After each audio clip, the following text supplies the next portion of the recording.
Hi, my name is Jeff Van Hanken. I'm professor of film studies, chair of the film studies department here at the University of Tulsa, and I'm here to talk to you today about a class I'm teaching in the spring where we are studying the French New Wave. And if you are a film studies major, you will also make your own French New Wave film. We start in January, and we'll look at some of the highlights from the French New Wave. You may not know a lot about the French New Wave. That's good. That's why we're offering the class. These were a group of films that were made the mid to late 50s throughout the 60s. And they had a profound impact across the world, in particular on a lot of the young Hollywood directors who were just getting started at that time. So Francis Ford Coppola, Martin Scorsese, and others were heavily influenced by films such as Breathless, which is one of the French New Wave highlights we'll look at. Another film called Hiroshima, Mon Amour, The 400 Blows, and on and on and on. We'll start by investigating what makes a French New Wave film. What are the stylistic characteristics or the thematic characteristics that unite them? And when we go then to Paris for spring break, we'll be able to look at some of those locations because it's Paris, they're still there.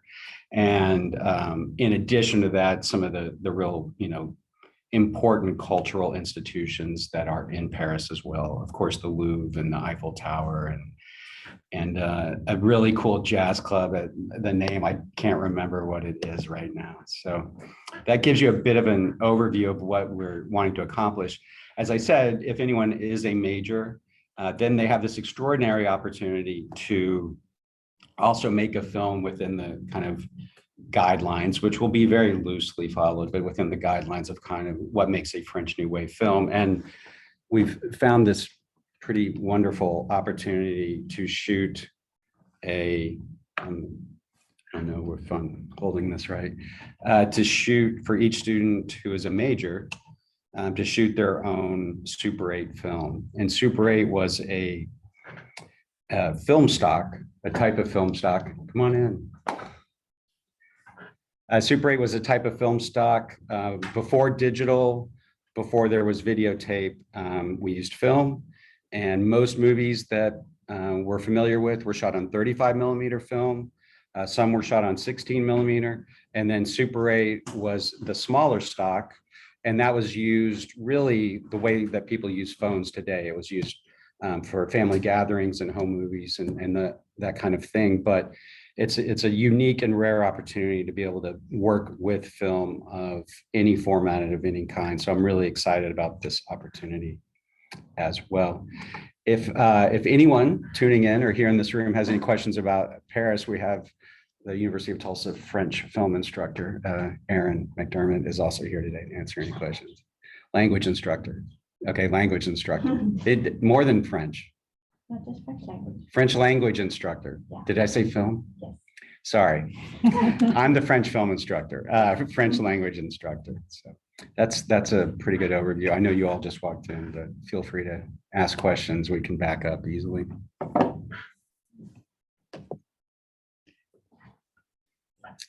So the course timeline, we start, I think, when does the semester begin? January 9th. Second week in January, approximately, and then spring break. We work up until spring break, and we'll be meeting twice weekly and watching films and talking about films up until that point. And then we head to Paris on Friday, I believe, arrive on Saturday. And then we have a busy schedule. So we're either going to locations where some of the films were shot, or we're exploring Paris for other, as I said, Eiffel Tower, the Louvre. I'm trying to remember some Cinémathèque Française, which, would you like to say a word about the Cinémathèque Française? Okay, so I'll continue. The Cinémathèque Française serves really as a model, as kind of the first organization to dedicate itself to the study and preservation of film. So we do have the American Cinematheque, which is based in Los Angeles, and other film preservation, film curation organizations. And the Cinémathèque Française was really the first one. The French love of film is well known. But I have found that in talking to young people today that the French New Wave films are not as widely known as they were certainly a generation or two generations ago, where they were really considered at the vanguard of filmmaking worldwide. And so that's kind of why we want to move in. I love the photo you found there. That's terrific. That's why we want to take advantage of this opportunity. I think it's pretty incredible. I mean, just obviously going to Paris is a fantastic opportunity, but to be able to fold into it the study of this group of films, this hugely influential group of films, and then also to make a small one is pretty excellent. I have a question. Yes. I don't know if I'm in the right place. Is this the time management workshop? No. Okay. Yeah, I'm not the one to talk about time management. No, sorry about I was like, wait a second, this doesn't seem right. No. Do you know where that's at? On the second floor of this building. Or what This is they it? say, okay. Maybe the multi-purpose room. Keep going. We'll ask them. Yes. Sorry. Okay. So I'll talk about cost of the program. So the program fee is like a travel fee or lab fee. So on top of regular tuition, there's a fee of $1,500. That's the course fee. The group airfare right now, we're looking at $1,700. So then there'll be a charge on your TU account for $3,200 for the course. So in that is included round trip airfare, lodging, group transportation, some meals, all scheduled excursions, instruction, tours, guides. So it's pretty comprehensive. So the only thing that's really not included there is a few meals, and you're spending money if you want some Parisian souvenirs or things like that, and some things that you might want to do in your very limited free time. But everything else is included in the program fee. And then to help you pay for that fee, we have a few grants available that you can apply for. One of them is a foreign correspondent grant, and that's one student in the course they'll get $300 to be our foreign correspondent. So take pictures during the trip and do an Instagram live, and do a vlog. That'll be a great idea. Or write a blog about the trip. So there's a few requirements that we will ask you to do to be our foreign correspondent and get this grant. And the other one is the Global Engagement Mentor Grant. So there'll be a person in the group that'll be kind of our helper, not only in the preparation for the trip, but also during the trip. So Professor Van Henken is looking for help with something. You need to count how many people are here, or just, just little things here and there, just kind of be the helper and also the mentor to the classmates. And the third one is the critical need grant. So students have to be considered critical need by the Student Financial Services Office. We have a pot of money, so it depends on how many students apply for the grant. And so we'll see, depending on what the need is, we'll be able to help a little bit with that as well. There's one more scholarship that can be applied, is the Gilman Scholarship. That's a State Department scholarship. It's nationally competitive, but it's very generous, and if you need to be a Pell Grant recipient to apply. But there's, many of our students get that scholarship. It's a very good scholarship. The application for these 3 CGE grants is November 15th.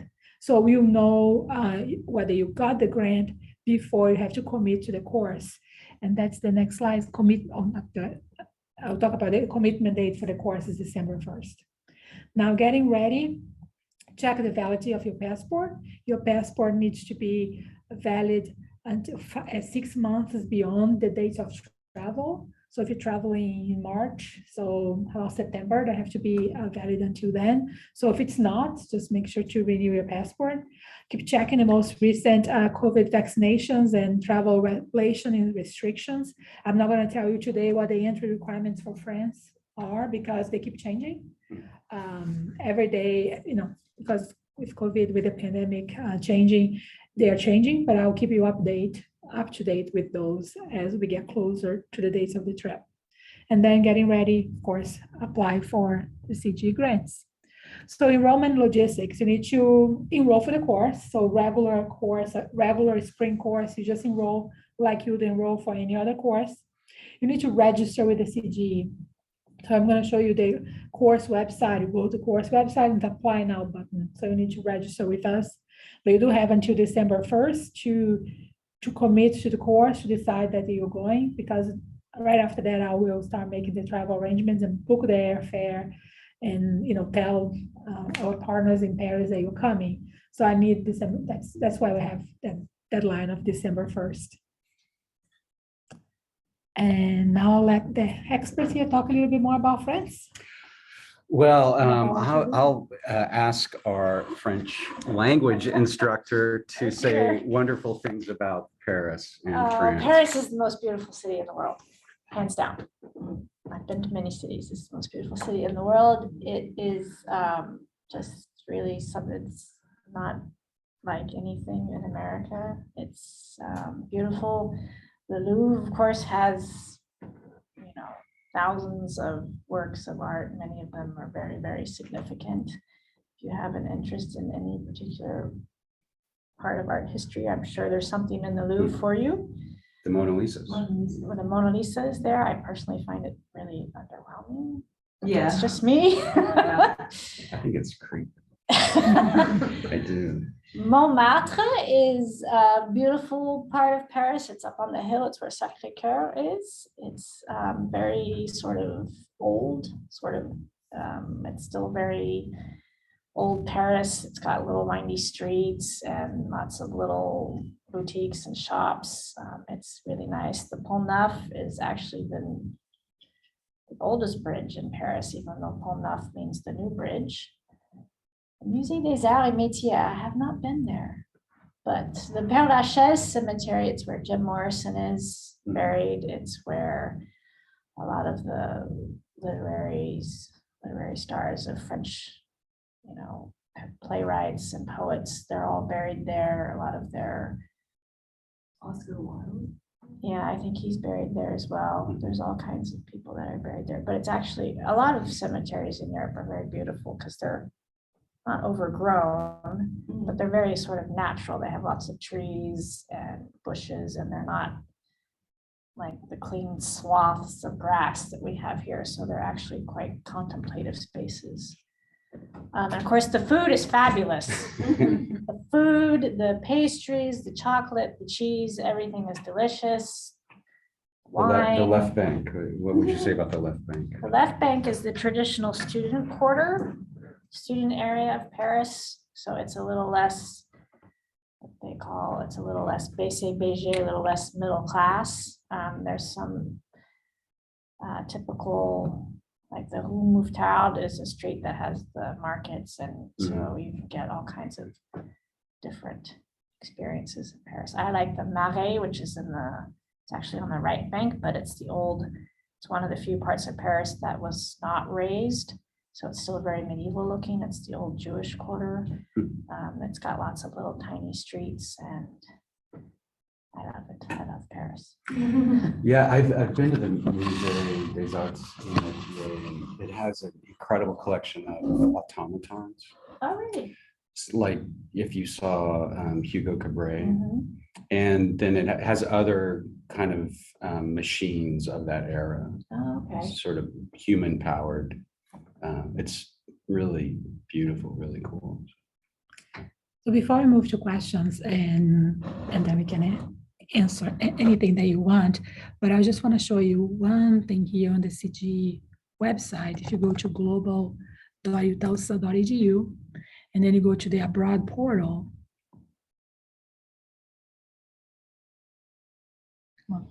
then you go to explore programs.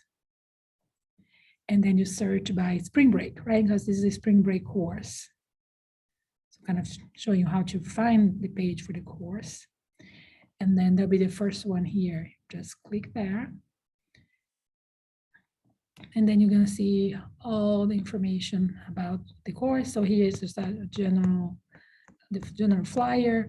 But if you go to the locations proposed itinerary, you can see here, that's the itinerary that we're working with right now. So day by day, what you're going to be doing. So it's again packed schedule, and then you can read carefully. And then for an expected cost, so here is the program fee plus the airfare.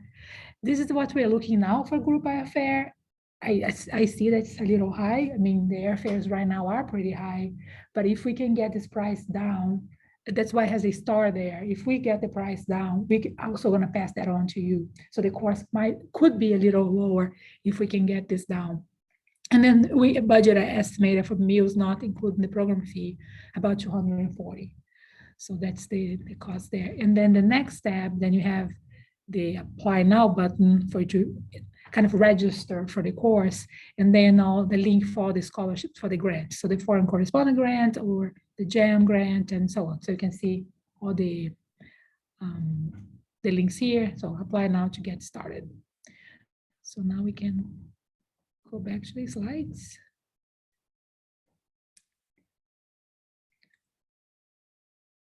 And do you have any questions?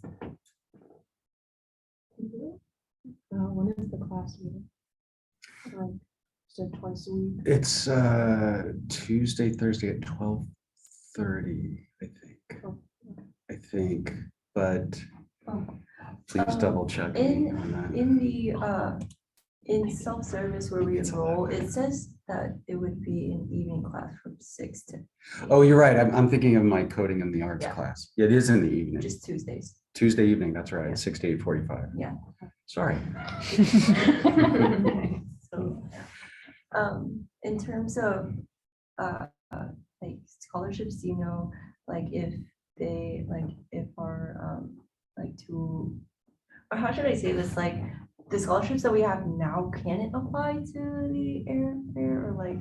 If you have a scholarship right now that cover fees that are beyond your tuition, this is going to be like a lab fee. So if the scholarship that you have there cover those things, then you could. Some don't. So maybe it's a question for student financial services. I know that this class is going to be counted in as a cost of attending the spring semester. So all calculated in your cost of attendance. So if you get loans, for example, everything is counted in. So you can take loans also for this stream. But you might want to check with student financial services about if they can identify some other scholarship opportunities. Right, so I'm going to stop recording now.